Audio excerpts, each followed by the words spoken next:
Ok, entonces, bienvenidos y bienvenidas a la tercera sesión del curso de Introducción al Derecho Ambiental. Como en las sesiones anteriores, yo soy Sofía Rivera, investigadora de estudios de ONG PIMA, y voy a hacer la primera parte de la presentación teórica. Y me acompaña Javiera Pérez, encargada de investigación de ONG FIMA, que va a ser la parte práctica, donde vamos a revisar casos donde se refleja la información que vamos a estudiar ahora. Em, Hoy día vamos a estudiar el tema de las herramientas jurídicas para la defensa ambiental. Y este es nuestro último tema porque las semanas anteriores o las sesiones anteriores estuvimos revisando estos dos temas, el derecho ambiental, eh, el concepto de derecho ambiental, el concepto de conflicto ambiental, y terminamos diciendo como conclusión que el derecho ambiental es una forma de regulación de la actividad humana sobre el medio ambiente.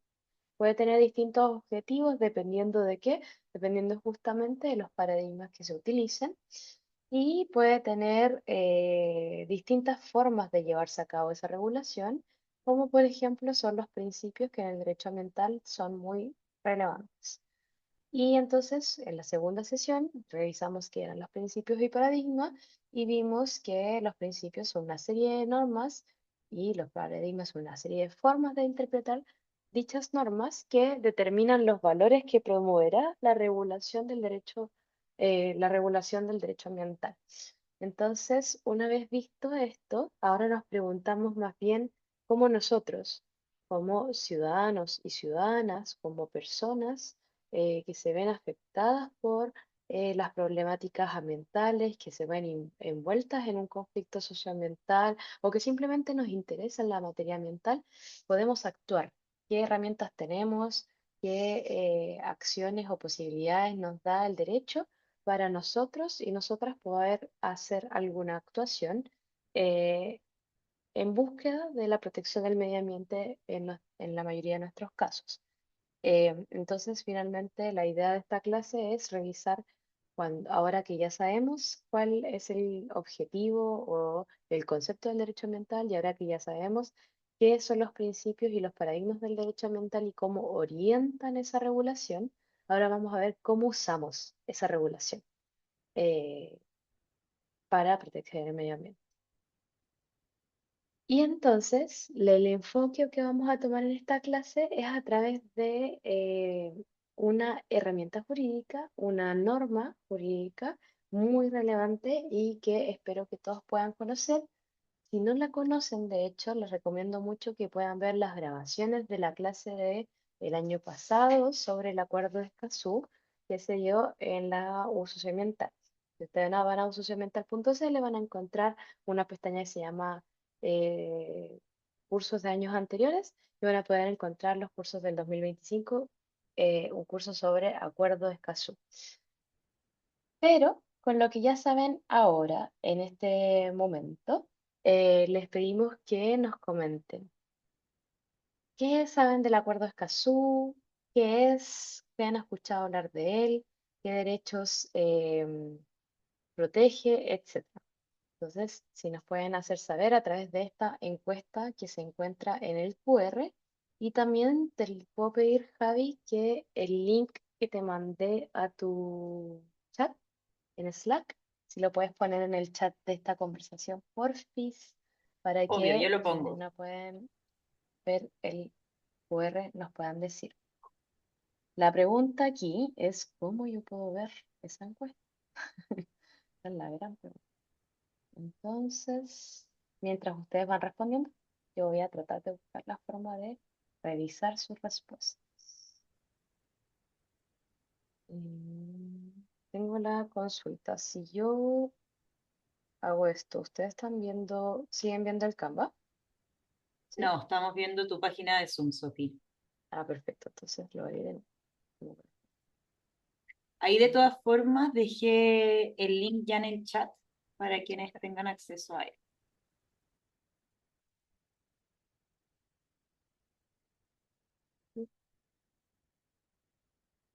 Ah, ya sé cuál es la situación. Esto está abierto en la misma ventana.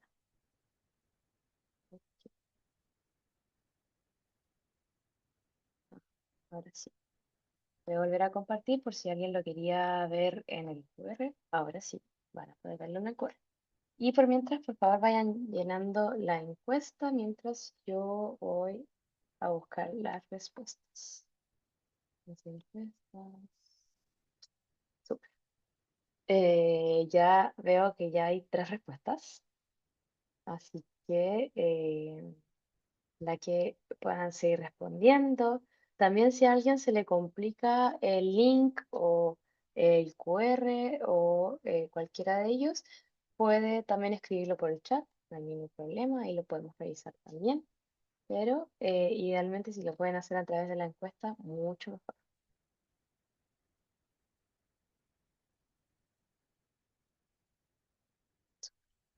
Ya llevamos 5 respuestas. Muy bien. Ujú. Por mientras entonces les recuerdo que en el caso de que no conocieran el acuerdo de Escazú, y tengan interés en conocerlo más después de esta clase, idealmente, pueden revisar la clase del año pasado sobre el Acuerdo de Escazú, que tuvo 8 sesiones y que está muy interesante, muy completa además.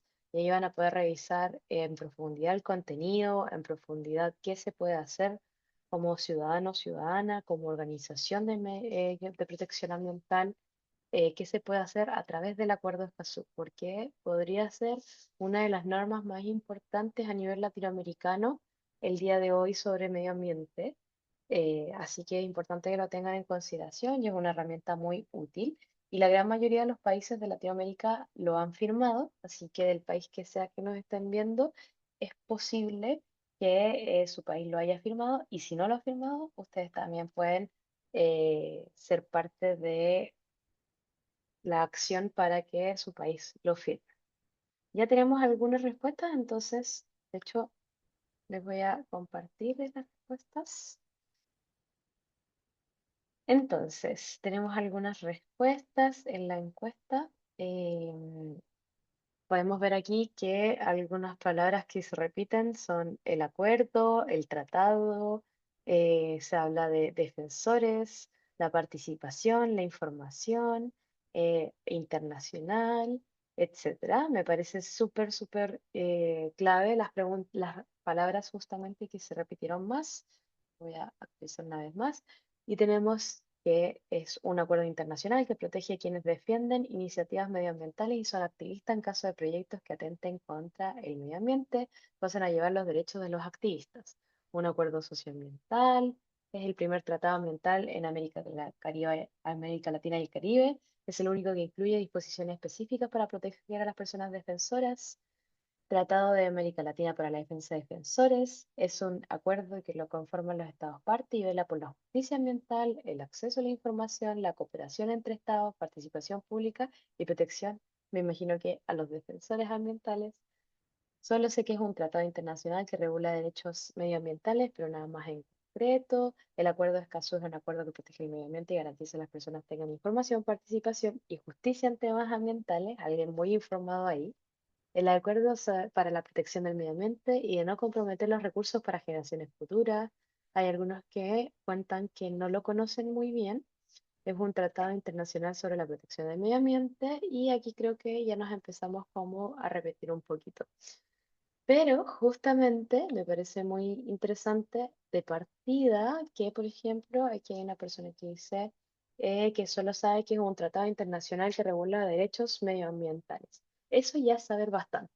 La verdad es que partiendo por ahí ya vamos súper bien y claramente hay algunas personas que quizás lo conocen más de cerca, quizás han tenido la experiencia de presenciar alguna charla sobre el Acuerdo de Escazú o quizás han tenido la posibilidad de leerlo, etcétera. Entonces, saben un poco más en detalle que justamente, como decían ahí algunos compañeros, es un acuerdo que es el primer acuerdo en América Latina que establece derechos ambientales, derechos humanos ambientales. ¿Y qué derechos humanos ambientales? Los que tendemos a llamar como derechos procedimentales. ¿Por qué se llaman de esta forma? Porque son derechos que no reconocen una, por decirlo así, una parte de la dignidad humana en específico, como por ejemplo el derecho a la vida reconoce la parte de la dignidad humana, se relaciona con que una persona pueda vivir libremente y sin repercusiones en contra de su vida. El derecho a, por ejemplo, la libertad de expresión cauciona la parte de la dignidad humana que tiene que ver con que cada uno de nosotros nos podamos expresar libremente, etcétera.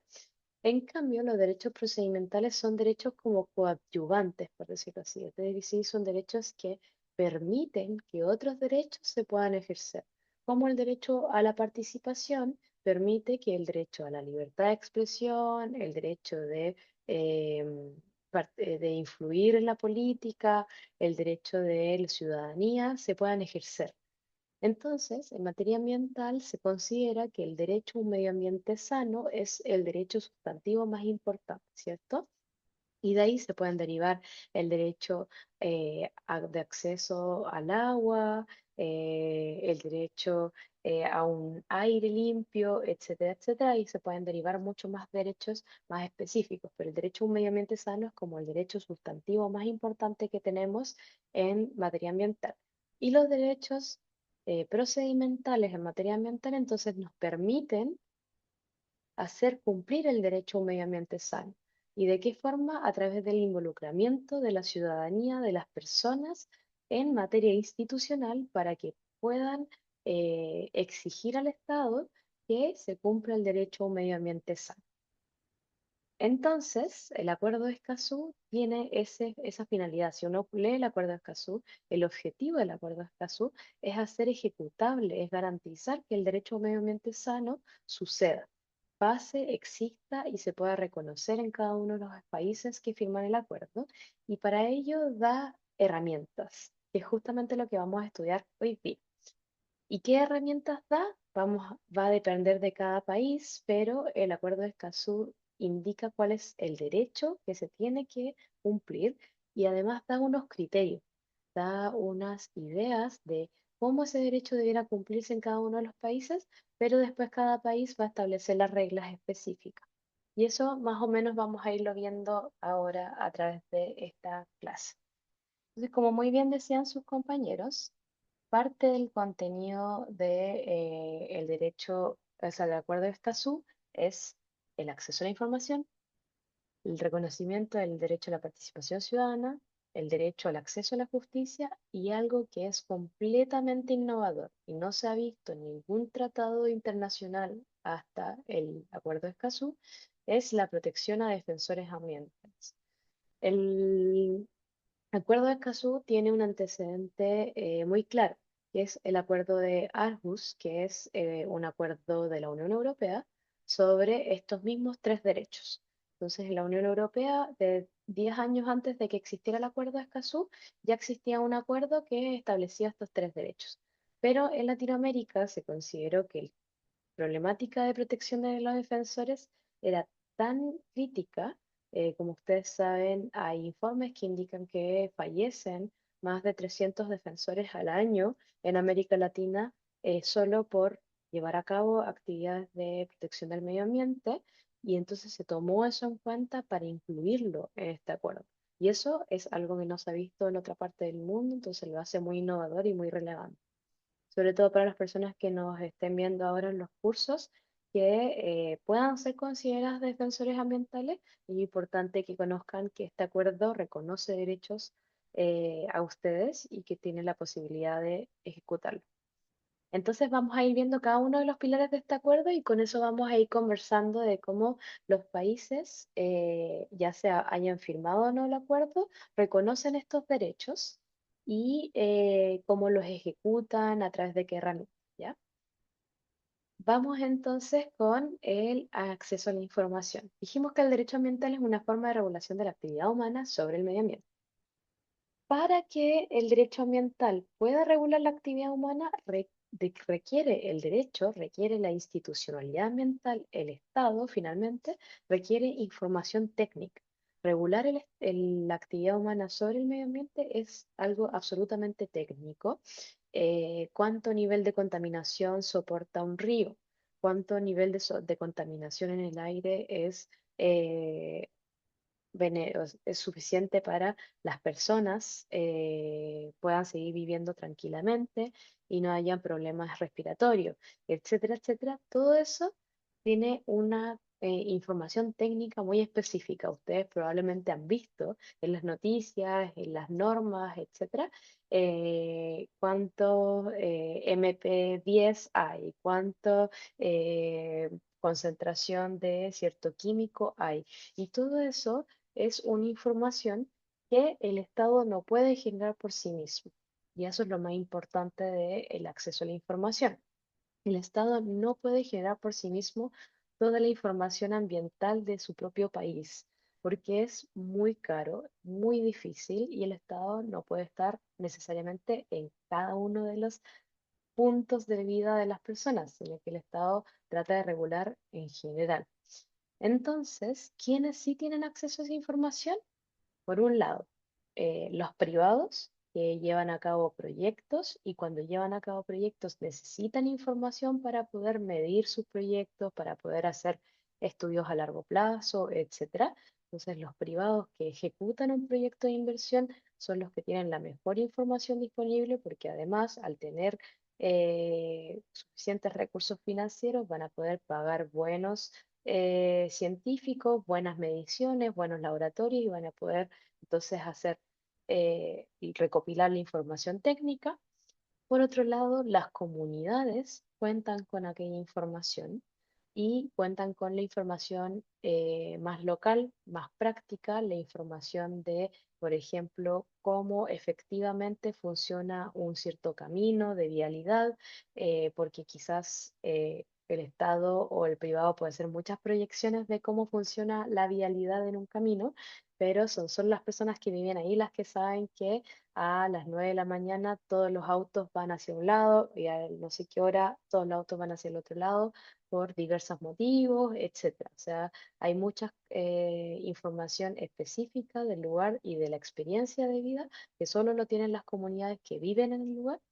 Y por el otro lado, tenemos también la información que tienen las comunidades científicas a través de las universidades, a través de los científicos independientes que elaboran material para sus investigaciones científicas. Y esa información científica también es información técnica que podría ayudar a que el derecho regule mejor la actividad humana sobre el medio ambiente, a que conozcamos mejor en qué estado está el medio ambiente, cómo cierta actividad lo impacta, cuáles son las causas de cierta contaminación, cuáles son los impactos posibles, etcétera. Y entonces, existiendo toda esa necesidad de información de parte del derecho para poder actuar correctamente, para poder, como dijimos en la clase anterior, prevenir, para poder poner a la naturaleza sobre otros medidas, o sea, para poder tomar las mejores medidas para la naturaleza sobre las demás, como en el principio indubio pro natura, etcétera. Para todo eso, para tomar mejores decisiones y una mejor regulación, la ciudadanía puede aportar en esa actividad del derecho y no solo aportar, sino que fiscalizar que esa regulación de parte del derecho se realice bien, se realice con la información que corresponde, etcétera. Y para ello la ciudadanía entonces tiene derecho a pedir información o a obtener información sobre políticas públicas, por ejemplo, si el Ministerio del Medio Ambiente el Ministerio del Medio Ambiente de los países, de cualquier país, va a expedir un reglamento. Ese reglamento, la ciudadanía tiene la posibilidad de exigir eh, la información sobre cuáles son las mediciones que se tomaron para ese reglamento, cuáles son los antecedentes que se tomaron en consideración, no solamente exigir la información después de que el reglamento se dictó, sino que antes de que el reglamento se dicte, exigir información durante el proceso de elaboración del reglamento, de cómo se está llevando a cabo el proceso, etcétera. Toda esa información sobre cómo se dicta la política pública, por qué se dictó determinada política pública, etcétera, la puede acceder la ciudadanía y en general la mayoría de los países establece ese derecho a acceso a la información respecto de políticas públicas. El acceso a la información respecto de proyectos de inversión, que también es un derecho que el Acuerdo de Escazú establece, eh, es un poco más complejo, pero es fundamental. ¿Por qué? Porque, como les decía, la información más técnica y a veces incluso la mejor información disponible normalmente la tiene el inversionista privado porque tiene la capacidad de pagarla. Entonces, la información de los proyectos de inversión para saber qué impacto van a tener, qué es lo que se espera de ese proyecto de inversión, cómo podría afectar el medio ambiente donde uno vive, etcétera. Toda esa información la tiene el inversionista privado normalmente y entonces las personas tienen derecho a acceder a esa información. Donde se pone un poco más complicada la cosa es que la mayoría de los países, si bien establecen que hay eh, un derecho a acceso a la información general en el cual uno puede pedir información. El derecho a petición siempre está y normalmente hay órganos de transparencia en todos los países que van a entregar la información.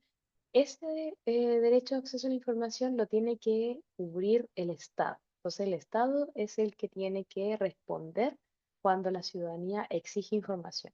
No hay una correlación directa con el inversionista privado. Yo no puedo ir al inversionista privado a exigirle información y decirle yo tengo este derecho, porque el que lo debe cumplir, el que lo debe resguardar es el Estado. Y entonces se generan dos problemas. Uno, el Estado puede decir yo no tengo esa información, lo tiene el privado y quedarse ahí, y eso ha pasado en algunos casos. No está bien que pase porque el acuerdo de Escazú, de hecho, indica que el Estado tiene que hacer todo lo posible para acceder a la información y en general el Estado debiera tener la información aunque la haya generado un privado. Pero por el otro lado, otro problema que se genera, que es un poco más difícil de salvar y de resolver, es que existe el secreto. Y el secreto legal, que es una forma en que los estados establecen qué información puede ser resguardada por secreto legal y por lo tanto no va a ser exigible pedirle a los privados tal información. Entonces, ahí cuando choca el secreto legal con el acceso a la información, tenemos un problema un poco insalvable. Entonces, por ejemplo, en Chile ha pasado mucho, sobre todo con las empresas pesqueras en el sur de Chile, que han dicho que no pueden entregar cierta información sobre cuántos antibióticos les entregan, perdón, las empresas pesqueras, las empresas salmoneras, de cuántos antibióticos emplean en sus granjas de salmones. No pueden entregar esa información porque es información comercial sensible, que es uno de los criterios de secreto legal que establece Chile. Y entonces durante muchos años no se pudo acceder a esa información y era información muy relevante porque los antibióticos empleados en salmones afectan al medio, donde se encuentran las granjas de salmones. Y entonces durante muchos años, al no existir un derecho al acceso a la información ambiental específico, no se pudo acceder a esa información. Últimamente, gracias a la práctica legal de la Superintendencia del Medio Ambiente, del órgano fiscalizador, del Ministerio del Medio Ambiente, de la Contraloría, de los tribunales, gracias a la práctica de una serie de instituciones, se ha logrado que sí se entregue alguna información sobre esos antibióticos, pero no todas, porque justamente el secreto legal los resguarda en ese punto. Pero no se preocupen que el secreto legal no aplica siempre y esto siempre va a poder ser justiciable, o sea, voy a poder yo alegar en contra de ese argumento y tratar de llevarlo a corte, etcétera. Pero quédense con la idea de que el Acuerdo de Escazú establece el acceso a la información de proyectos de inversión que pudieran afectar a comunidades, al medio ambiente, etcétera, y el Estado debiera garantizar de alguna forma que puedan acceder a esa información a pesar del secreto legal, etcétera. Otra información muy relevante Es la información del estado del medio ambiente. Y esto es algo que se establece, si no me equivoco, en todos los países de América Latina. El Ministerio del Medio Ambiente, o como se llama en cada país, va a tener la obligación legal de todos los años o cada ciertos años emitir un informe muy grande sobre cómo se encuentra el medio ambiente del país particular en ese momento. Y entonces, cuál es el nivel de contaminación del agua, cómo nos encontramos a nivel de biodiversidad, etcétera. Entonces, ahí se va a encontrar toda la información de cuál es el estado del país en materia medioambiental y eso es muy relevante para que la ciudadanía pueda poner prioridades, pueda utilizarlo como argumento, pueda utilizar esa información para sus juicios, etcétera. Entonces, es una información muy relevante que normalmente debería estar pública y de fácil acceso. Y en general se tiene acceso a lo que el Acuerdo de Escazú llama como toda información de relevancia o de importancia ambiental. Y esto es algo que está discutido últimamente porque se está haciendo un cambio de criterio. Antes el criterio general era información pública, pero ¿qué se entendía por información pública? A veces era muy limitado.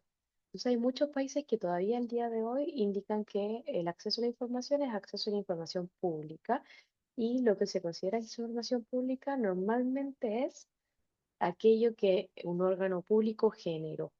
Y entonces ahí tenemos problemas porque, como les decía, quien tiene mayor posibilidad para generar información no siempre es el Estado y el Estado genera muy poca información, de hecho. Entonces, ahora el Acuerdo de Escazú trata de implementar este nuevo criterio que es acceso a la información de relevancia o de importancia ambiental, independiente de quién lo generó el Estado o un privado, una universidad, etcétera, sino que de relevancia ambiental. Entonces va a depender de cada país si ha firmado o no el Acuerdo de Escazú y si ha reconocido o no esta nueva redacción en su legislación, cómo va a entender la información que se debe entregar a los ciudadanos. Pero lo importante entonces finalmente es que las y los ciudadanos tenemos una herramienta en general, normalmente establecida en los países de manera general, pero ahora con el Acuerdo Escazú también establecida de manera particular, a acceder a información de materias ambientales y ustedes entonces tienen que buscar en cada uno de sus países cuál es esa herramienta en particular, pero de que existe, está sí o sí, ya sea general o en materia particular en materia ambiental. El siguiente derecho que establece el Acuerdo de Escazú es la participación ciudadana. ¿Cuál es la razón de existencia de la participación ciudadana? Es que el derecho ambiental es una forma de regulación de la actividad humana sobre el medio ambiente y por ello finalmente termina regulando principalmente ciertas actividades de ciertos actores privados, sobre todo aquella actividad humana que más afecta al medio ambiente.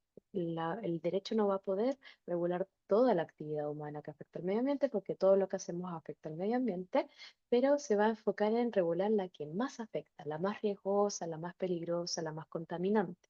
Y entonces hay ciertos actores privados que van a ser principalmente regulados.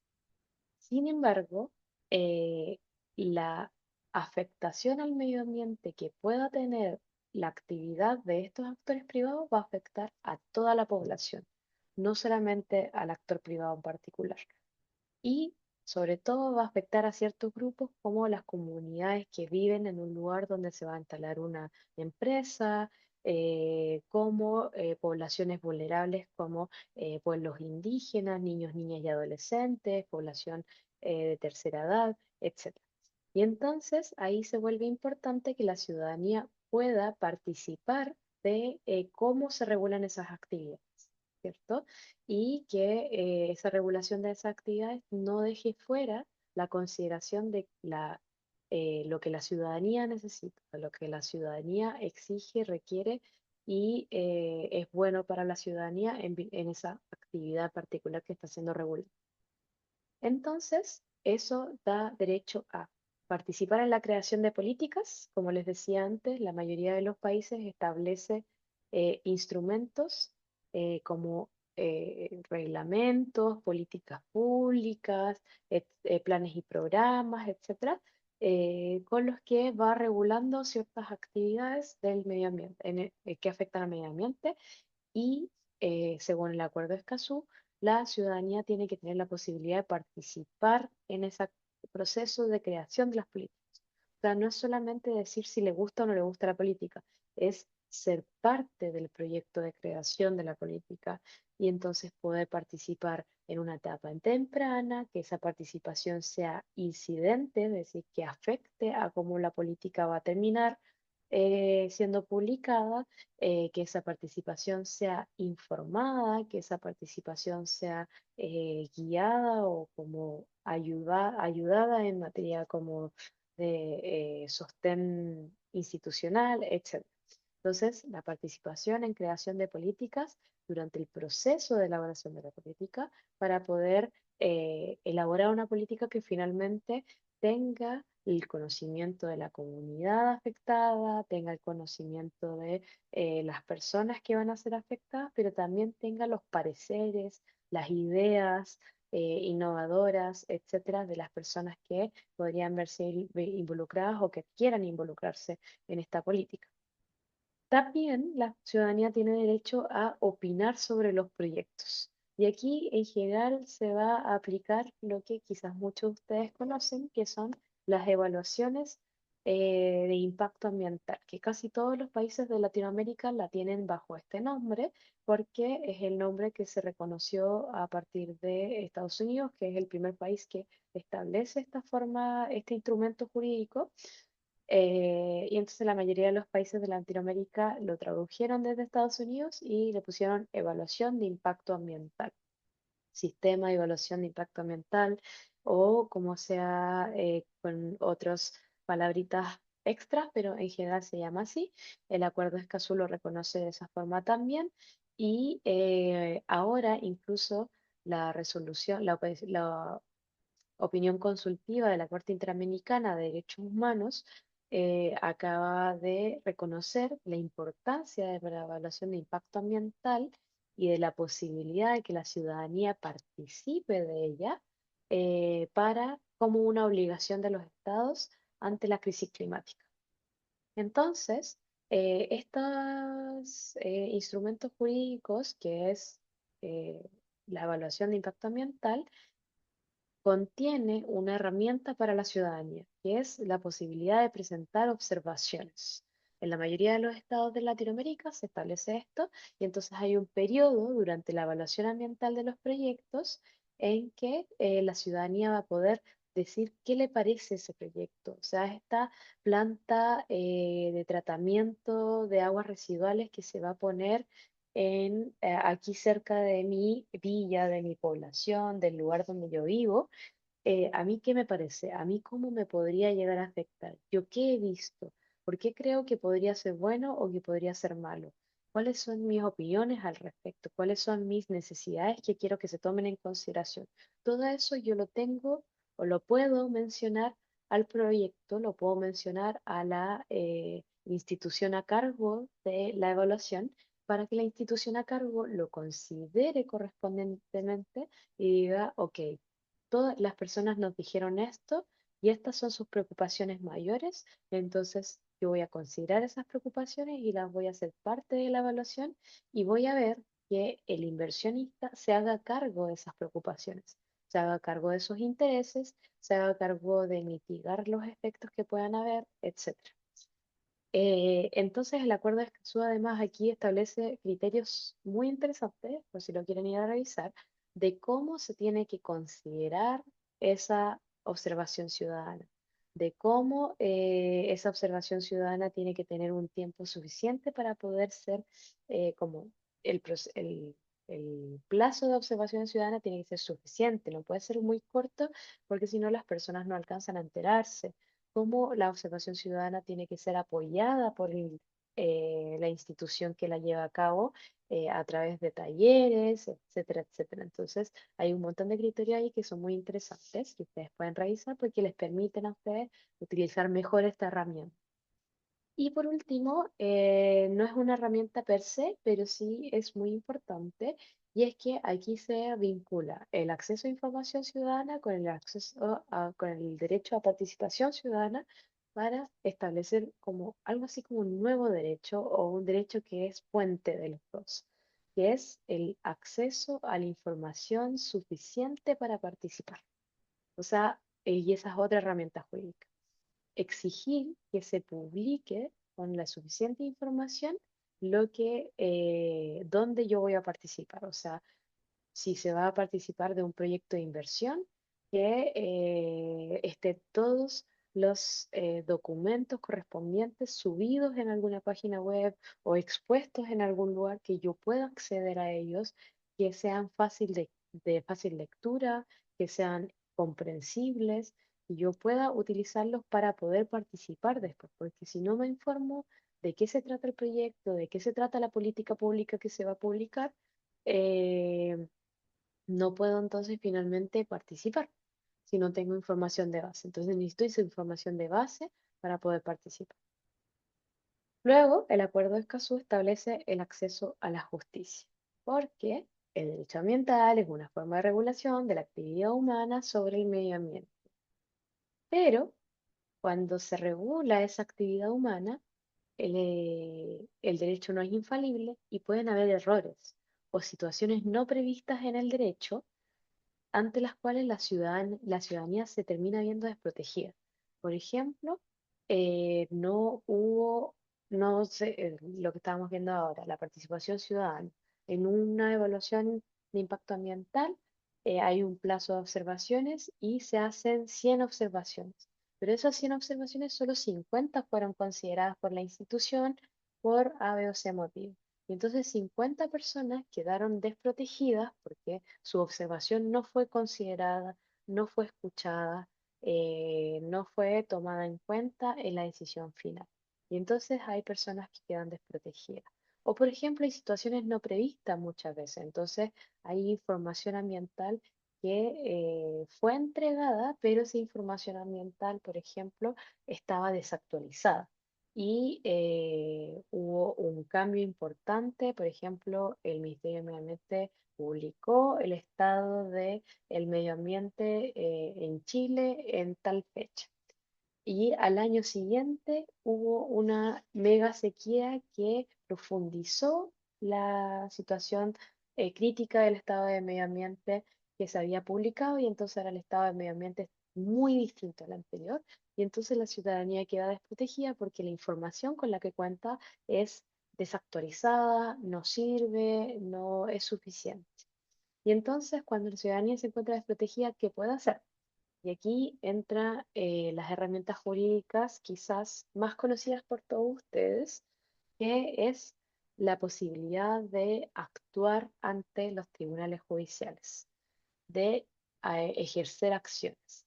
¿Qué significa esto? Y quizás para quienes están más apartados del derecho sea algo difícil de entender en un principio o muy abstracto. Vamos a verlo después de los derechos de acceso del Acuerdo de Escazú. También la ciudadanía normalmente va a tener derecho a la defensa profesional, porque normalmente la mayoría de los países establecen que no cualquier persona puede pararse frente a un estrado y defenderse a sí mismo, sino que normalmente va a tener que hacerlo a través de un abogado. Y esa posibilidad de tener esa defensa profesional, el abogado o abogada, tiene que estar también garantizada por el Estado, porque no cualquier persona puede pagar un abogado o abogada. Como ustedes saben, se dice que cobran bastante. Y luego llevar a cabo un proceso que no sea inalcanzable. ¿Y a qué se refiere esto?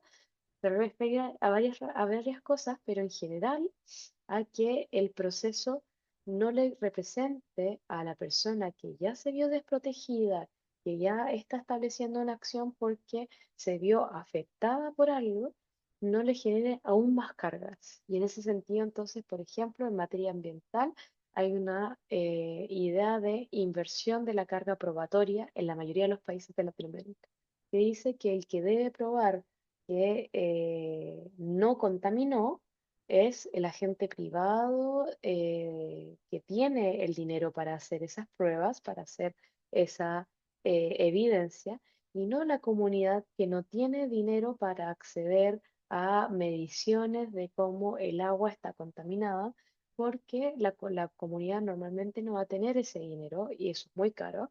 Entonces, si se le establece que la comunidad va a tener que probar eso, entonces se le hace una carga aún más grande de la que ya recibió por estar viviendo con el agua contaminada. Entonces, ante esas situaciones hay inversión de la carga probatoria. Y así hay una serie de otras herramientas jurídicas que ustedes pueden echar mano y que en los países se establecen para que el proceso, llevar a cabo un juicio, no sea inalcanzable para las personas. Y por último, el último de los pilares del Acuerdo de Escazú es el de los defensores ambientales. Y entonces, finalmente, como decíamos, el derecho ambiental es una forma de regulación de la actividad humana sobre el medio ambiente, pero hay diferencias de poder. Y eso no lo podemos evadir, no lo podemos obviar. Existen diferencias de poder entre los participantes del derecho. Y una de esas diferencias de poder, o aparte de esas diferencias de poder, hacen que defender al medio ambiente sea una actividad riesgosa. Normalmente las empresas privadas van a querer lograr tener la menor regulación posible, porque la regulación les es costosa. Entonces van a querer que no se regule, van a querer que no se defienda el medio ambiente.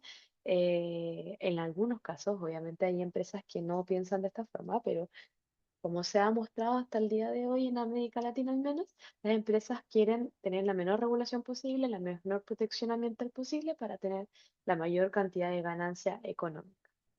Y entonces, para evitar que haya regulación, para evitar que haya protección medioambiental, in- eh, proceden a las amenazas, a quitar del camino a los defensores ambientales de forma que no sean un estorbo para el crecimiento económico de su empresa, para la ganancia económica. Y entonces, el Acuerdo de Escazú establece ciertos derechos para las personas que se dedican a defender el medio ambiente, que ahí el Acuerdo de Escazú define qué se va a entender por ellas. Y está, por ejemplo, el derecho a ser protegidos ante amenazas, o sea, que si una persona le indica a la policía que está siendo amenazada por ser defensora ambiental, reciba una protección especial, medidas que la tomen precauciones de esas amenazas, también que existan investigaciones completas y correspondientes, que existan investigaciones profundas sobre el tema y que esas investigaciones tomen como criterio la idea de que en América Latina existen violaciones a los derechos humanos de los defensores ambientales. Entonces, que no sea cualquier investigación como cualquier juicio penal, sino que sea una investigación que se lleva a cabo con criterios particulares por la situación de riesgo de las personas de los defensores ambientales. Esto ha sido más difícil que cada uno de los países lo reconozca. Ustedes pueden sacar sus propias conclusiones de por qué, pero además porque es muy innovador, es muy nuevo. El acceso a la información es un derecho que existe hace mucho tiempo antes de que se diera en materia ambiental. El acceso a la participación ciudadana, exactamente lo mismo. El acceso a la justicia, exactamente lo mismo. Pero los accesos o los derechos de los defensores ambientales es algo muy novedoso. Entonces, todavía cuesta que los países acepten este derecho y lo empiecen a integrar como con herramientas jurídicas en sus países. Pero, por ejemplo, en Chile ya existe un protocolo de protección de defensores ambientales que funciona como una herramienta jurídica que los defensores ambientales pueden utilizar para proteger sus vidas, proteger su derecho a opinión, etcétera. Tiene algunas falencias, pero funciona como herramienta jurídica por ahora y entonces les dejamos invitados también a que en otros países vayan revisando cómo sus países cumplieron o no con esta obligación de defender a los defensores ambientales. Y si no la cumplieron, ustedes ya saben, tienen todas estas otras herramientas jurídicas para exigir que sí cumplan con esta obligación. Y por último, por mi parte, para ya pasar a la parte más práctica que va a ser Javi, está la pregunta, ¿qué es una acción finalmente?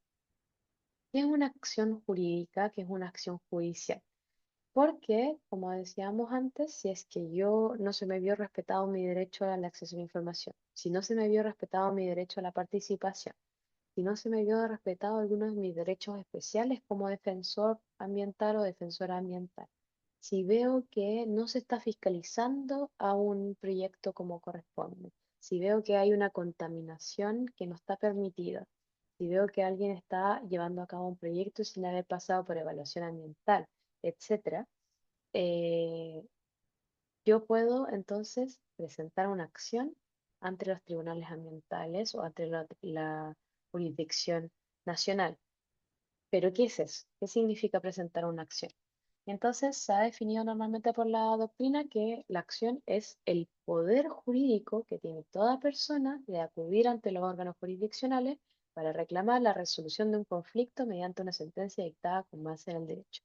Y aquí entonces volvemos a la clase número uno en el que dijimos que los conflictos ambientales es un problema sobre todo de contraposición de intereses donde hay un interés que se quiere poner sobre otro interés, que normalmente en el caso de los conflictos ambientales va a ser un interés económico, se quiere poner por sobre un interés ambiental, eh, y entonces necesitamos resolver esta disputa.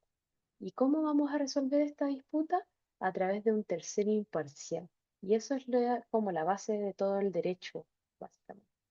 La existencia del derecho está justamente para que las personas no resuelvan sus conflictos a través de la guerra, a través de las vías de hecho, sino que puedan acceder a los órganos jurisdiccionales para que resuelvan el conflicto de forma neutral. Un tercero imparcial que se le llama. Y entonces una acción es un poder que tiene toda persona de hacer andar la maquinaria judicial para que resuelva el problema. Y entonces se termina formando en un impulso que inicia el proceso judicial. Si no hay acción, no existe un juicio. La acción es el primer hito para que exista un juicio. Sin acción no existe ningún juicio. Y además permite llevar una pretensión ante el derecho, es decir, permite llevar una idea ante el derecho. Yo le voy a decir al derecho que quiero pedirle, quiero al derecho que haga esto para mí, que falle de tal forma a mi favor. Y lo que es muy relevante es que este poder se puede ejercer independiente de si yo tengo o no tenga la razón.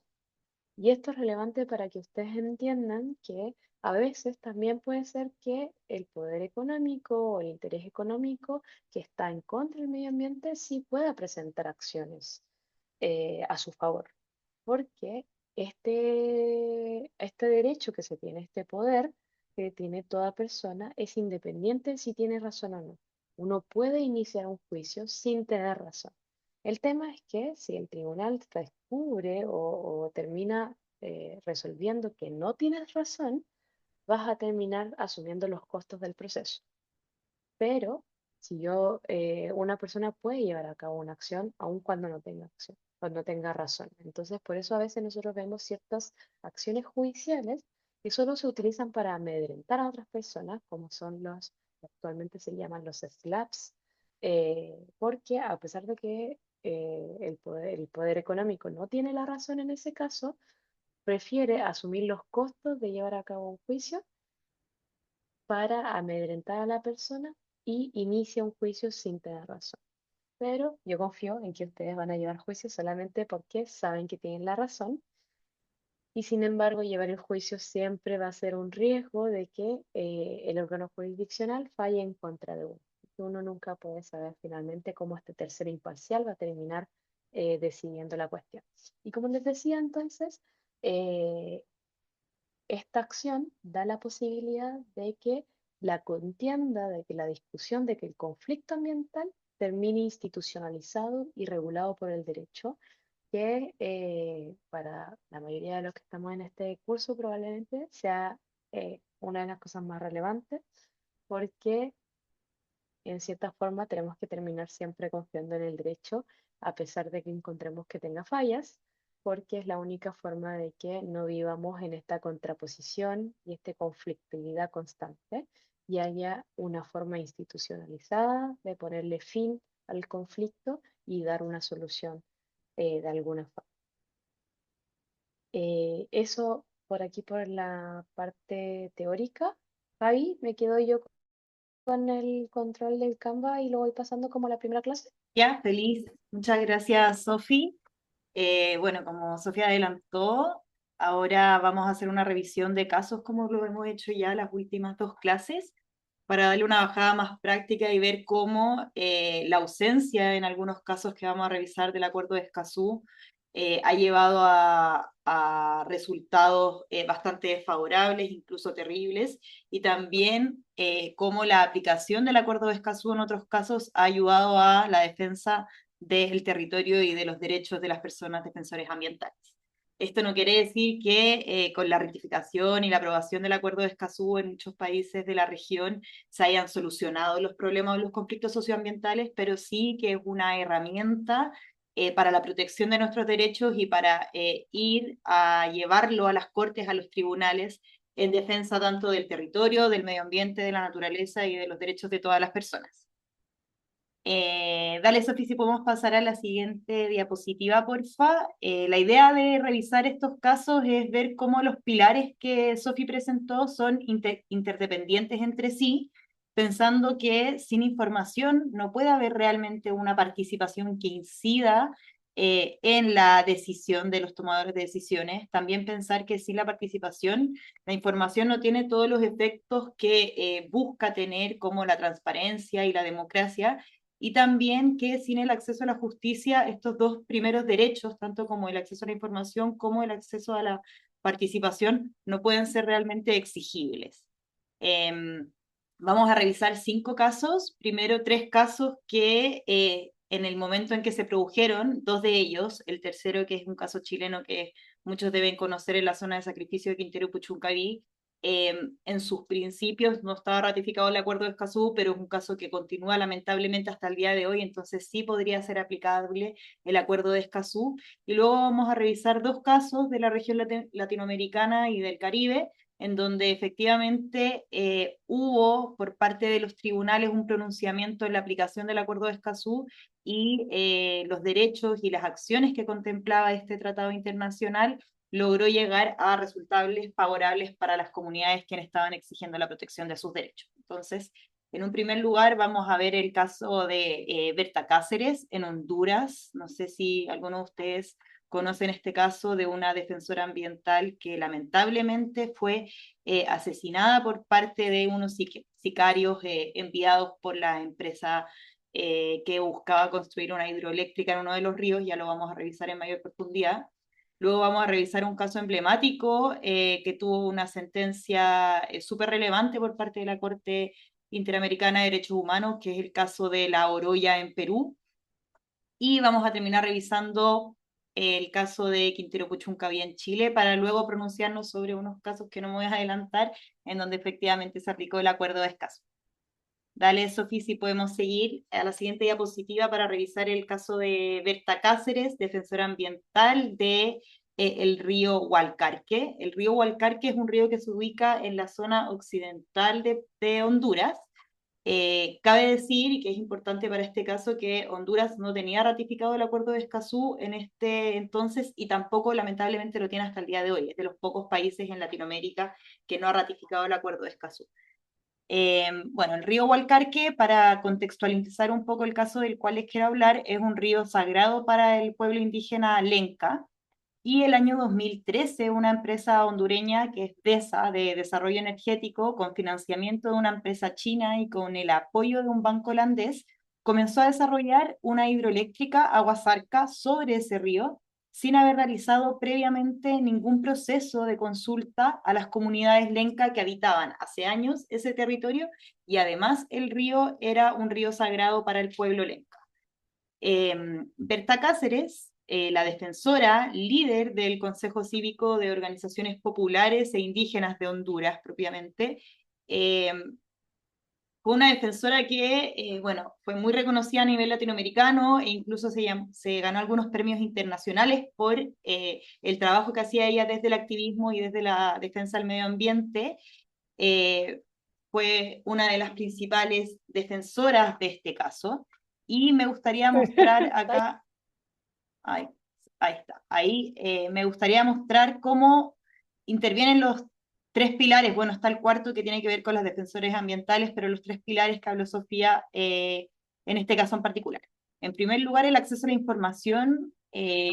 Lamentablemente, las comunidades lenca nunca recibieron información sobre el proyecto antes de su ejecución. Nunca supieron de que estaban estas empresas intentando de construir la hidroeléctrica. Por otro lado, el financiamiento internacional del Banco Holandés fue completamente ocultado para las comunidades y para el país pequeño. Y una vez que las comunidades se organizaron y solicitaron la información, encontraron obstáculos sistemáticos para obtener esa información y también para la lectura y el entendimiento de la información que les fue otorgada. Respecto a, ahí Miranda está diciendo en el chat que hay un documental sobre Berta para quienes tengan interés en profundizar. Respecto al pilar de la participación ciudadana, no hubo ninguna consulta previa, además de no haber información, tampoco hubo una consulta previa, pese a que el convenio 169 estaba ratificado por Honduras y se exige cuando los proyectos se quieren desarrollar en tierras indígenas, como era este caso. Por otra parte, cuando las comunidades se organizaron, el Estado respondió criminalizando a sus líderes y más de una decena de miembros del mismo Consejo Cívico de Organizaciones Populares Indígenas de Honduras, del cual Berta Cáceres era parte, fueron procesados penalmente, solo por la defensa de sus derechos y la defensa de sus territorios. Y cuando revisamos el tercer pilar en este caso, que dice relación con el acceso a la justicia, viene la parte más terrible y más dolorosa de este caso, en que el año 2016 Berta Cáceres fue asesinada por sicarios que la justicia logró identificar que el responsable de mandar a estos sicarios al asesinato de Berta fue el director ejecutivo de la empresa que buscaba construir la hidroeléctrica en el río. Y la importancia y por qué yo quise traer este caso para revisar el acuerdo de Escazú es porque justo el año 2018 fue cuando ya se logró como sacar el texto y sacar este tratado para que pase al proceso de ratificación de los otros países de América Latina y el Caribe. Y este fue un caso emblemático que logró presionar la salida de este acuerdo para la región. ¿Qué más me gustaría agregar sobre este caso en particular que dice relación con la protección de los defensores ambientales? Más precisamente el artículo 9 del Acuerdo de Escazú es de los primeros a nivel mundial que obliga a los estados que están adscritos a este acuerdo, Chile es uno de estos estados, a garantizar un entorno seguro y propicio para que las personas, los grupos y las organizaciones que promueven y defienden los derechos humanos en asuntos ambientales puedan actuar sin amenazas, restricciones y sin inseguridades. Esto es lo que dice el texto. Sabemos que en la práctica no opera de esta manera, pero al menos sabemos que tienen un derecho y que podemos exigirle a los estados que cumplan con esta obligación. El asesinato de Berta Cáceres el año 2016, 2 años antes, como dije que el tratado fue adoptado, impulsó esta decisión y sigue impulsando y sigue siendo antecedente para otros casos en donde defensores ambientales son amenazados en esta región.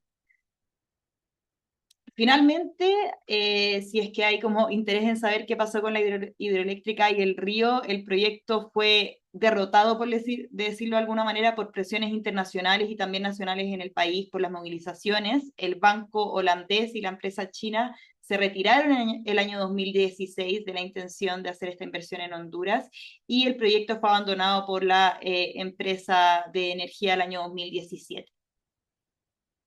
Dale, Sofi, para que pasemos a revisar el siguiente caso, por fin. Vamos a revisar el caso de la Oroya. Me voy a apurar porque ayer nos quedamos medio cortos con el espacio de preguntas. La Oroya, como contexto, es una ciudad andina que está ubicada en la región de Junín, en Perú, muy alta, como a 3.700 metros sobre el nivel del mar. Y desde el año 1922, hace muchísimo tiempo, si pueden ver la imagen que hay arriba, se nota la antigüedad del complejo metalúrgico, se procesa zinc, cobre, plomo y otros metales en esa región. Los estudios que se comenzaron a realizar recién el año 90 por los problemas de salud que tenían los habitantes de La Oroya determinaron que prácticamente el 100% de los niños estaba con los niveles de plomo en la sangre altísimos y superaban todos los niveles que permitía la Organización Mundial de la Salud. Los efectos de este envenenamiento, en la población por plomo son, como muchos de nosotros debemos entender, irreversibles. Hay daños en las neuronas, hay un déficit cognitivo, hay problemas de conducta y un montón de consecuencias que han sido detectadas por el avance de la ciencia, la salud y los médicos en la población de La Oroya. El año 2016, este lugar fue catalogado como uno de los lugares más contaminados en el mundo y la empresa fue la empresa responsable de esta contaminación. Era una filial estadounidense que luego tuvo una patita de esta empresa en Perú. Entonces, ¿cómo actúan los tres pilares de Escazú en este caso? Durante décadas, respecto a la información, los habitantes no tuvieron ningún tipo de información de los contaminantes que habían en el aire que ellos habitaban, ni un monitoreo, ni la información sobre el monitoreo de cuánto emitía este complejo metalúrgico. Tampoco sabían cuál era el impacto que estas emisiones podían tener en la salud de ellos mismos. Respecto a la participación, las comunidades siempre fueron excluidas de las decisiones sobre los estándares ambientales aplicables, en este caso en concreto y en el territorio de La Oroya, y en muchas ocasiones el Estado prorrogó los plazos en que la empresa cumpliera con los estándares sin consultar sobre esta prórroga a las comunidades que habitaban La Oroya. La participación que hubo, si es que hubo, fue muy poca y fue solamente como un nominal, fue como un checklist, como que estamos haciendo un proceso de participación, pero esta participación nunca tuvo incidencia ni la información necesaria para que haya una participación eficaz para garantizar los derechos que tenemos todos y todas respecto al acceso a la información. Y respecto al acceso a la justicia del año 2022, los residentes de La Oroya presentaron una petición ante la Corte Interamericana que recién 20 años después, incluso más, 21, pero bueno, el año 2023, la Corte dictó una sentencia que condenó al Estado peruano. Este caso tardó más de 20 años en llegar a sentencia y que involucró lucha de diferentes organizaciones ambientales, de los mismos habitantes del territorio y organizaciones de la sociedad civil para presionar al Estado peruano y para agotar todas las instancias y poder llegar a esta sede internacional en donde se condenó al Estado peruano. Lo que hizo esta sentencia, que es súper histórica y es como una de las grandes sentencias emblemáticas de la Corte Interamericana de Derechos Humanos, es que estableció principios históricos para el derecho ambiental, donde se reconoce, por un lado, el derecho a vivir en un medio ambiente sano como un derecho que es autónomo a la Convención Americana. Se estableció que el Estado también tiene obligaciones de regular y de fiscalizar cuando hay daños causados por actores privados, y además se señaló que la omisión de proveer información, que esto es uno de los pilares de Escazú que se revisó, sobre la contaminación, constituyó en sí misma una vulneración en derechos.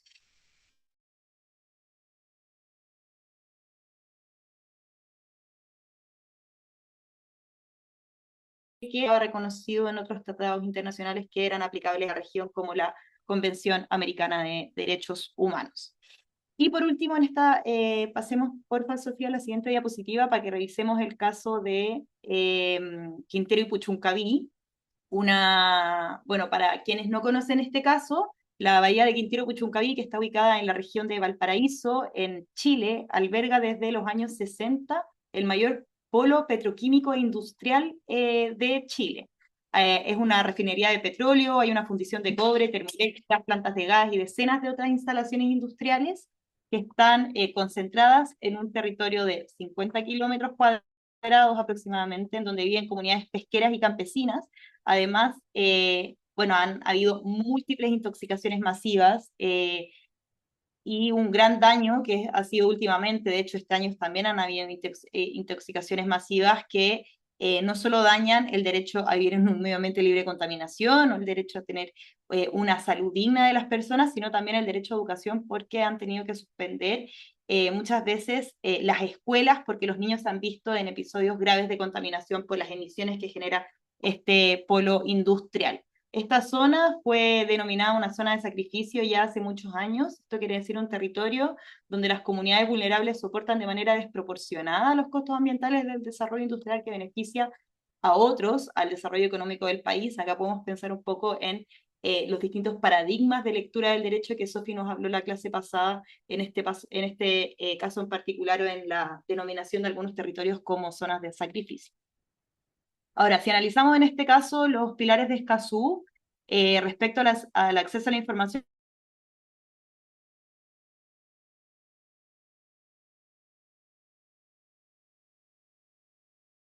muchas décadas generando el polo industrial, bueno, en 2018 unas intoxicaciones masivas que llevaron a presentar unos recursos de protección que se conocieron en la Corte Suprema, y la Corte Suprema chilena dictó más de 20 medidas. Una de esas era exigir información y un monitoreo en línea. Lamentablemente estas medidas no están cumplidas hasta el día de hoy, pero desde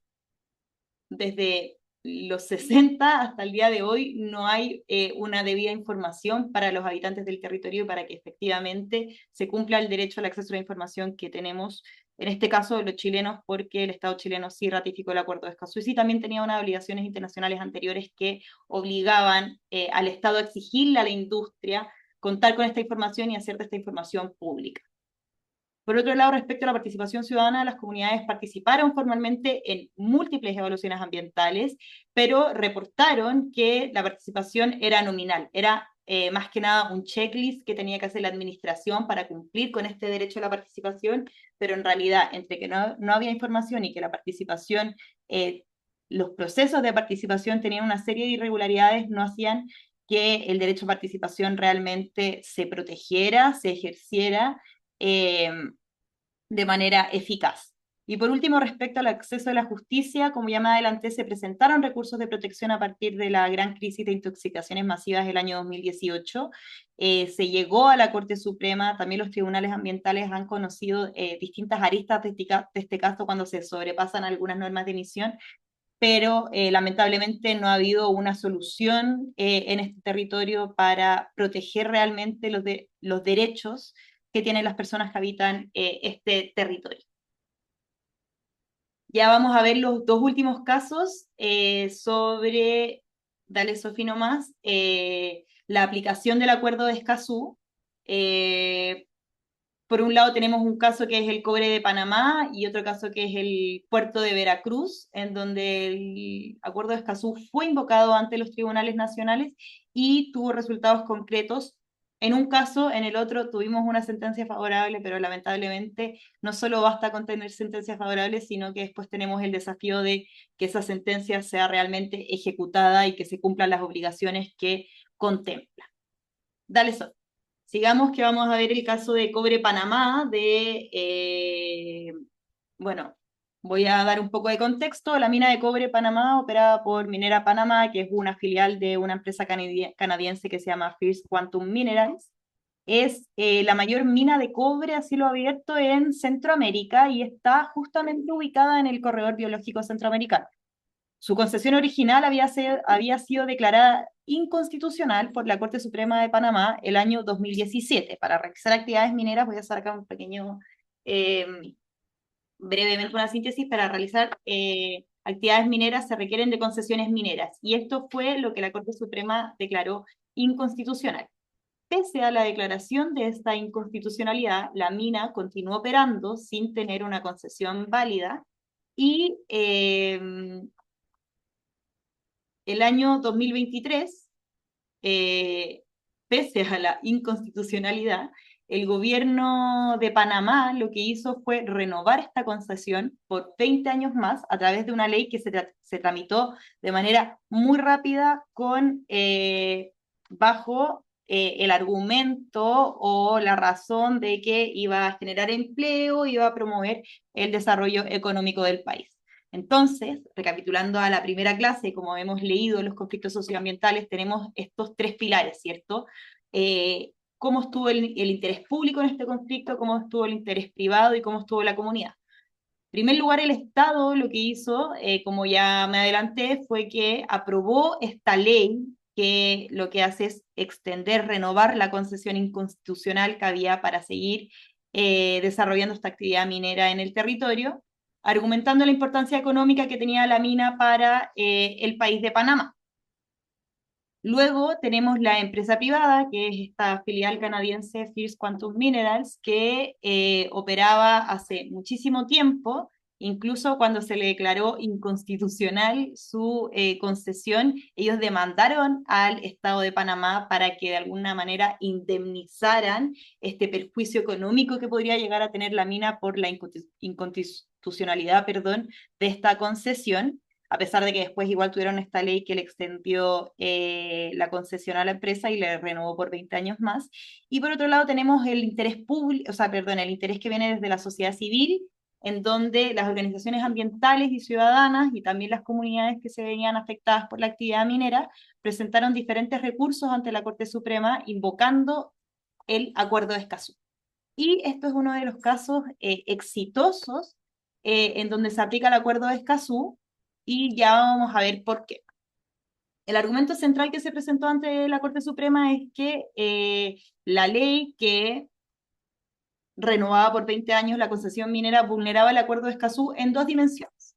En primer lugar, porque la concesión fue aprobada en base a un estudio de impacto ambiental que estaba completamente desactualizado y además no contenía la información vigente sobre la situación ecológica actual del corredor biológico centroamericano, incumpliendo así uno de los pilares y uno de los derechos, ¿cierto?, que es el acceso a la información ambiental.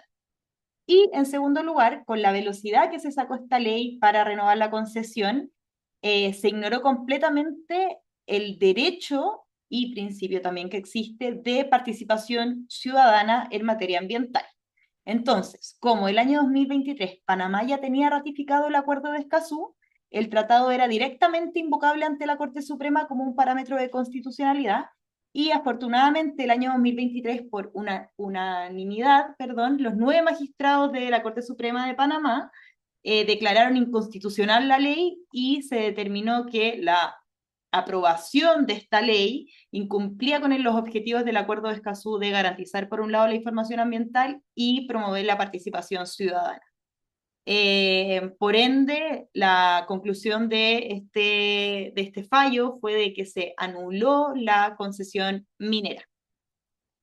Y por último, avancemos, Sofía, por fin, vamos a ver el último caso, ya me voy a apurar, voy a intentar decir en 2 minutos para que haya un espacio de preguntas, que se aplicó el Acuerdo de Escazú, pero lamentablemente la sentencia no se ha cumplido hasta el día de hoy. Es el caso del puerto de Veracruz en México.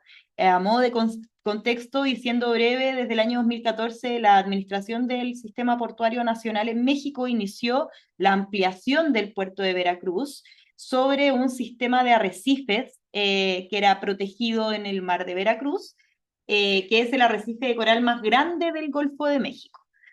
Entonces, este puerto iba a tener un gran impacto y daño sobre este ecosistema marino.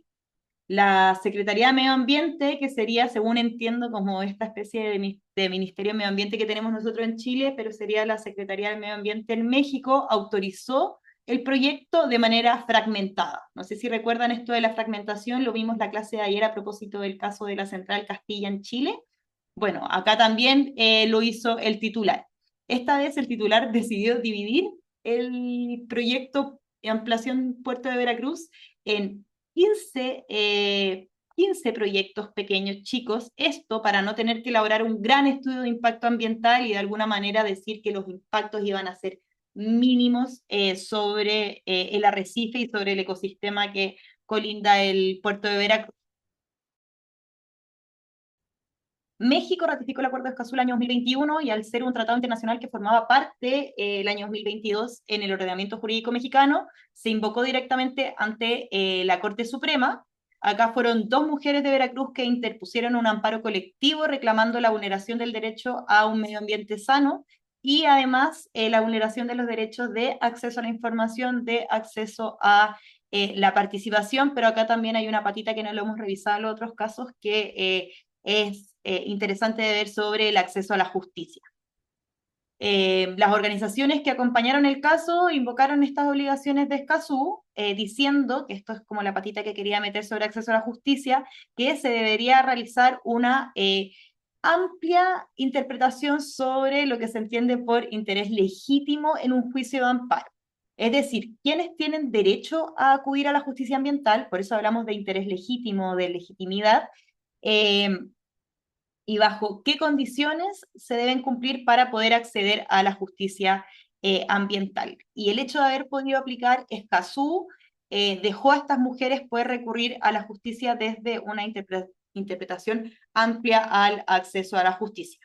Bueno, en este caso también el año 2022 tuvimos una sentencia que fue unánime por parte de la Corte Suprema de México, en donde se dejaron sin efecto todos los permisos ambientales que se le había otorgado a la ampliación del puerto de Veracruz, reconociendo de que se vulneró por un lado el derecho a un medio ambiente sano y también por otro lado las garantías sobre acceso a la información y la participación que contempla el Acuerdo de Escazú, además de ser un pronunciamiento importante para establecer que las Cortes tienen la obligación de tener una interpretación amplia sobre quienes pueden acceder a la justicia en asuntos ambientales. Sin embargo, y lamentablemente, como ya me adelanté, hay un gran problema sobre la ejecución de esta sentencia de la Corte Suprema. Lamentablemente, a pesar de existir esta sentencia, la Secretaría de Medio Ambiente volvió a autorizar el proyecto, a pesar de que seguía ingresando al sistema de evaluación ambiental que tienen en México de manera fragmentada y ignorando, perdón, la sentencia. Hasta el día de hoy este litigio continúa, la ampliación del puerto aún no se realiza, está judicializado, pero el gobierno mexicano está dando los permisos para que la ampliación se pueda desarrollar. Dale, Sofía. Ahora ya vamos cerrando, me gustaría abrir un espacio de preguntas o reflexiones, además estamos en la última clase, así que puede ser interesante, pero la idea era revisar y pensar también como, si bien la ratificación del Acuerdo de Escazú es una muy buena noticia para la defensa de nuestros derechos, para acceder a la justicia, para acceder a la información ambiental y a la participación ciudadana, se invoca y se están pronunciando las cortes nacionales e internacionales sobre ellos, perdón, no basta solo con la sentencia, como lo vemos en el caso de Veracruz también. Después tenemos el desafío de poder hacer cumplir esta sentencia, pero sí nos entrega herramientas para la defensa de los territorios que son muy importantes de considerar y tener presentes en la labor de la defensa ambiental. Así que Bacán. ahora abro espacio, si es que, dale Sofi, te doy la palabra. Te iba a decir que quizás no es lo ideal y no me gusta mucho decirlo, pero estamos como muy sobre la hora, entonces quizás en vez de abrir micrófono, podemos hacerlo más a través del chat y vamos leyendo nosotras las preguntas y los comentarios y así podemos hacerlo para respetar la hora, porque obviamente puede haber gente que necesita irse a la hora y etcétera, y así no nos alargamos tanto, ¿te parece? Súper, sí, me parece Acá. súper bien. Hay una primera pregunta en el chat que estaba de hace un rato, que Mauricio Martínez preguntaba, ¿qué define cuál es la comunidad afectada en casos donde es una la persona que demanda, pero son varios los afectados? Y eso está súper interesante porque eso va a cambiar mucho de país en país, pero una de las primeras cosas que hay que tomar en consideración es que el derecho a un medio ambiente sano en algunos países se considera un derecho colectivo y en otros países se considera un derecho individual. En Chile, por ejemplo, se considera un derecho individual y solo una persona afectada directamente puede poner una acción judicial por vulneración del derecho a un medio ambiente sano. No lo puede hacer una colectividad de personas, tiene que ser una persona específicamente detallada, entonces lo que normalmente se hace es que las personas se agrupan con un abogado o abogada que las representa, pero son cada una de ellas las que están demandando, básicamente, y todas tienen que estar igual de afectadas, etc. En cambio, cuando en países como en Colombia, si no me equivoco, Costa Rica también, que sí existe el derecho a un medio ambiente como derecho colectivo, no es necesario indicar la persona específica que se vio afectada, es decir, por ejemplo, en el caso de Quintero Puchuncaví, solo podían demandar las personas que habían tenido problemas de intoxicación, las personas que habían tenido problemas de malestares físicos, etc. En cambio, en Colombia, por ejemplo, y en Costa Rica también, según lo que recuerdo, no es necesario que esas personas actúen, sino que puede actuar una colectividad en virtud de la afectación al medio ambiente que le afecta a una localidad en completo, o a todo el país, o a toda la humanidad, etcétera. Entonces ahí va a depender un poco de las reglas de cada país, pero es un problema muy típico saber definir cuál es la comunidad afectada. También en el caso de las evaluaciones de impacto ambiental, quien define quién es la comunidad afectada normalmente es el proyecto de inversión. Obviamente, las instituciones tienen un rol de fiscalizar que el proyecto de inversión defina bien todos los criterios que tiene que definir, todos los elementos que tiene que definir, pero al definir cuál va a ser el área de influencia que se le llama en Chile, en otros países puede llamarse distinto, pero el área que va a afectar está definiendo también cuál es la comunidad afectada. Entonces, ahí también hay obviamente problematización.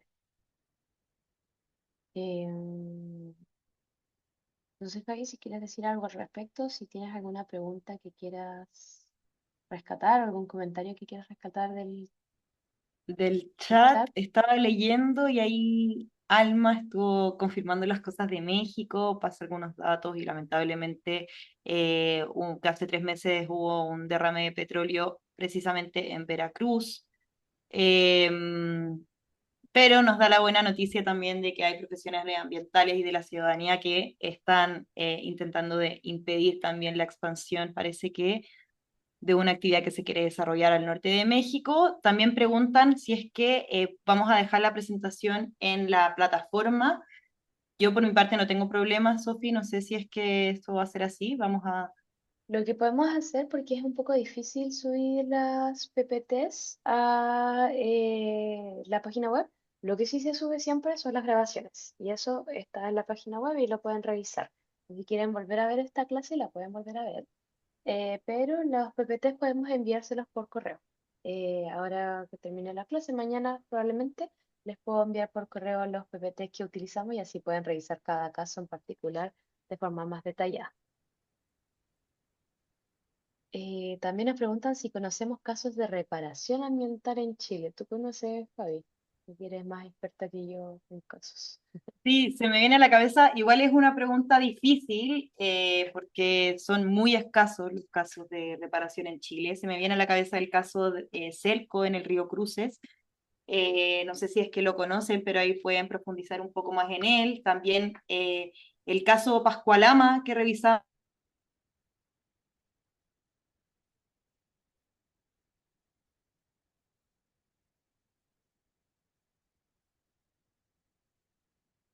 la clase en el Valle del Iles sobre la reparación en Chile.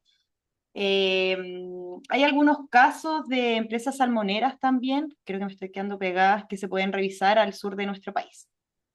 Y ahí en el chat también fueron dejando algunos ejemplos. También Nene Liempi nos pregunta si conocemos el caso de Julia Chuñil. Claro, si lo conocemos. Ha sido un caso súper complejo. Fue justamente un caso muy clave en el cual el Estado no consideró a Julia Chuñil como defensora ambiental y por lo tanto no se aplicó el protocolo de defensores ambientales recién creado. Y en cambio hay algunas organizaciones promoviendo que sí se reconozca como defensora ambiental. El caso se ha ido alargando, se ha ido deteniendo, ha tenido unas vertientes muy extrañas también a momentos. Entonces, la verdad es que es un caso muy, muy complejo y obviamente esperamos que se resuelva lo más pronto posible porque independiente de la razón de la desaparición de la persona, es muy importante para su familia tener reparación, pero en efecto, una de las cosas que se está discutiendo ahí es si Julio Strunil es o no es defensora ambiental por un problema muy central y que la Corte Interamericana de Derechos Humanos ya se ha pronunciado al respecto, y es si es que las personas que son defensoras de pueblos indígenas son necesariamente defensoras ambientales. Y eso es un problema que la Corte Interamericana de Derechos Humanos ha tendido a decir que sí, que en virtud de la relación especial de los pueblos indígenas con el medio ambiente, se les puede considerar más directamente como defensores ambientales. Entonces, sí debiera, pero bueno, ahí los criterios del Estado para definir qué son defensores ambientales no estarían necesariamente aplicando y entonces está complejo el caso. María Fernanda González dice que ¿por qué se considera zona de sacrificio? ¿Cuáles son los criterios detrás de considerar zona de sacrificio?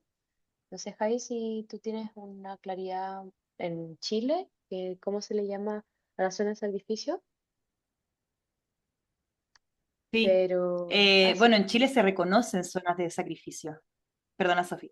dale, dale. El Estado reconoce algunos territorios como zona de sacrificio para de alguna manera tener como una preocupación, por decirlo, o no solo preocupación, sino que tal vez incluso para intensificar el sacrificio que se realiza en esos territorios, pero alguna como de las... Esto fue por un desarrollo industrial que tuvo Chile en el siglo XX, en donde se determinaron que algunas zonas iban a sacrificarse para el desarrollo industrial del país.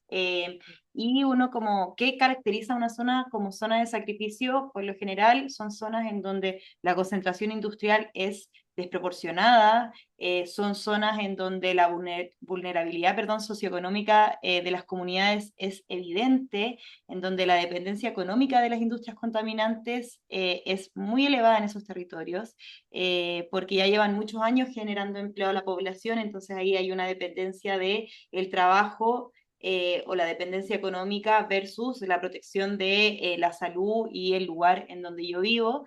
Y también tienen otras características que dicen relación como la acumulación histórica del daño que se ha ido generando en esas zonas y también la vulneración de otros derechos como la debilidad de la participación ciudadana, la ausencia de la información sobre los monitoreos de los contaminantes, entre otros. Pero claro, en Chile existe este concepto, es incluso reconocido, hay decretos en Chile que dicen que estas son las zonas de sacrificio del país y por lo general se caracterizan por la elevada contaminación que genera la actividad industrial o extractiva que se está desarrollando en esos territorios. No sé, Sofi, si es que me quieres complementar o...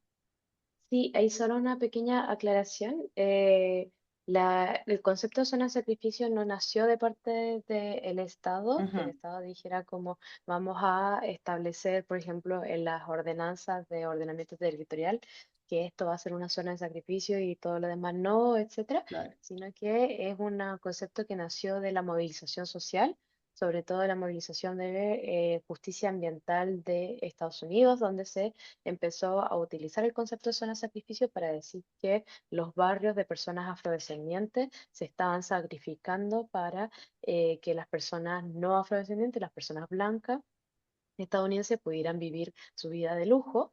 Y eso se tomó en Latinoamérica también y se tradujo a este concepto de zona de sacrificio que en Chile ha tenido mucho movimiento. O sea, en otros países de Latinoamérica la zona de sacrificio no es tan difundido como acá sí, Ujú, y acá se utilizó tanto en la movilización social para poder empujar a que se tomara conciencia por esas zonas que estaban siendo sacrificadas, porque el ordenamiento territorial estaba permitiendo que todas las industrias se pusieran ahí, estaba permitiendo que todos los basurales se pusieran ahí, etcétera. Fue tanta la movilización social que finalmente el Estado terminó utilizando el mismo concepto para ujú, las acciones de remediación, para los intentos de acciones de remediación de esas zonas de sacrificio. Pero claro, no es algo que haya nacido desde el Estado de decir estas son zonas de sacrificio, sino que es ujú. un concepto que nació de la ciudadanía, de hecho. Creo que estamos más o menos listas. Les agradecemos muchísimo por toda su participación, su entusiasmo, por los mensajes también que nos dejan de agradecimiento. Nosotros nos sentimos muy felices de estar aquí y de poder compartir estos conocimientos con ustedes y sobre todo de saber de que van a poder ser parte de más cursos de la uso socioambiental, formarse con más profundidad sobre cada uno de los temas que sean de su interés y esperamos que todo esto quede dando vueltas en sus cabecitas para empezar a pensar qué puedo hacer yo para solucionar este problema que veo acá o esto que me incomoda. También respecto de Chile en particular, les recordamos que existe una herramienta de FIMA que se llama Poder Ambiental, donde hay un foro y en el que ustedes pueden compartir sus experiencias y leer las experiencias de otras personas en la defensa del medio ambiente y así pueden entonces también compartir conocimientos como el que tienen acá, el que hemos tenido acá. Y eso, le agradecemos mucho estar acá. No sé, Javi, si te quieres despedir por ser la última sesión. Sí, muchas gracias a todos y todas por participar. Espero que esto les pueda servir como herramientas o como una manera de introducirse a los temas ambientales. También me gustaría dejarlos a todas y a todas invitadas a seguir revisando los cursos de la uso socioambiental. Este proyecto recién está comenzando en esta edición de este año. Hay un montón de cursos que pueden ser de su interés. Para mí los son muy interesantes, así que los invito ahí a meterse a revisar los cursos de la uso ambiental porque tenemos durante este mes y el siguiente mes eh, un montón de cursos. Que eso, muy buenas noches o buenas tardes, donde sea que estén y nos despedimos. Muchas gracias, chao. Muchas Nos gracias vemos a en la todas, siguiente versión. Claro, que gracias a estén muy todos, bien. que Adiós. estén súper, gracias por Chao, tanto. gracias. Gracias. Chao a todos. Aguante.